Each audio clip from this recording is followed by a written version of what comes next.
सभी को मेरा नमस्कार।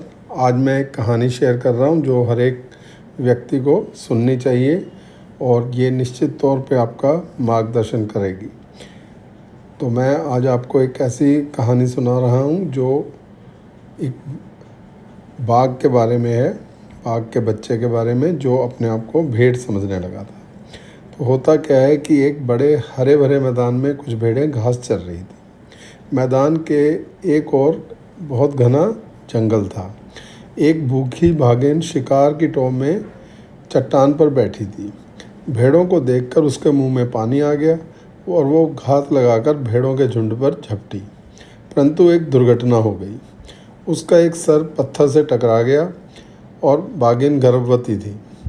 बच्चे को जन्म देकर वो मर गई। बाद में भागी हुई भेड़ों ने लौटकर देखा कि भागिन चुपचाप पड़ी है। वे समझ गई कि भागिन मर चुकी थी।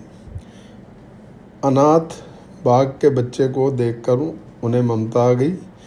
उन्होंने उस शावक को चाटकर साफ करने के बाद उसे अपने झुंड में शामिल कर लिया और अपने मेमनों के साथ उसे पालने लगी। वे उसे अपना दूध पिलाती और बाद में उसे घास चरना भी सिखाने लगी। भेड़ों के बीच में रहते हुए वो जो बाघ का शावक था वो भी अपने आप को मेमना ही समझने लगा। वो भी भेड़ों की ही भाषा बोलना सीख गया। गडरिया भी अपनी भेड़ों के बीच एक बाघ के बच्चे को देखकर चकित रह गया। एक दिन उस जंगल में एक नया बाघ आया। भेड़ों के बीच उसने जब उस बाघ के बच्चे को घास चरते देखा तो उसे बहुत ही हैरानी हुई। वो सीधा उस बाघ शावक के पास जा पहुंचा और उसे पकड़कर डांटने लगा।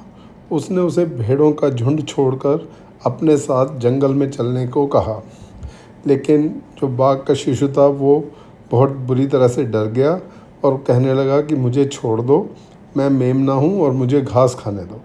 अपने स्वरूप से बिल्कुल अनभिज्ञ उस बच्चे पर बाघ को बड़े तरस आया। वो उसे एक तालाब के पास ले गया और जाल में उसे एक तालाब के पास ले गया और उसने उसके जल में उसका प्रतिबिंब दिखाकर उसे विश्वास दिलाया कि वो बाघ ही है। फिर उसने उसे वन में ले जाकर शिकार करना सिखाया तथा उसे गर्जना और राजा की तरह चलना भी सिखाया। कुछ दिनों के भीतर ही वो जो बाघ का बच्चा था वो स्वयं को पहचान गया कि वो भेड़ नहीं बाघ है।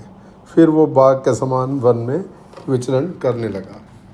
भयानक बाघ की संतान होकर भी वो अपने को मेमना समझ रहा था। अपने शरीर में बाघ की तेजस्विता होने के बावजूद वो अपने स्वरूप से अनभिज्ञ रहा और स्वयं को मेमना समझकर उसी के अनुसार आचरण करता रहा।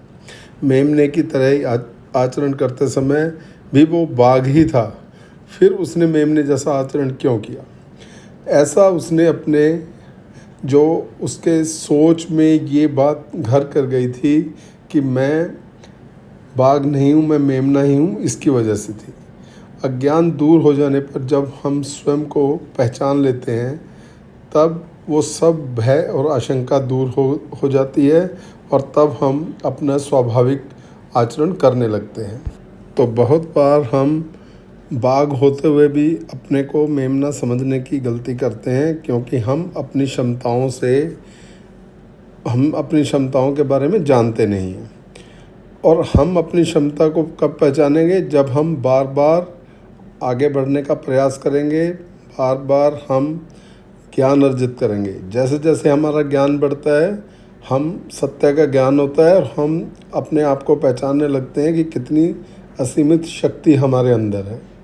तो आप स्टूडेंट हैं, बिजनेसमैन हैं या कोई भी काम करते हैं, आप अगर अपने आप को मेमना समझ के बैठे हैं तो अपने अंदर के बाघ को पहचानिए और उस बाघ को आप, जैसे इस कहानी में बाघ ने उसका प्रतिबिंब दिखाया, ऐसे आप ज्ञान से अपने उस प्रतिबिंब को देख सकते हैं। उम्मीद करता हूँ ये कहानी आपको पसंद आई होगी। धन्यवाद।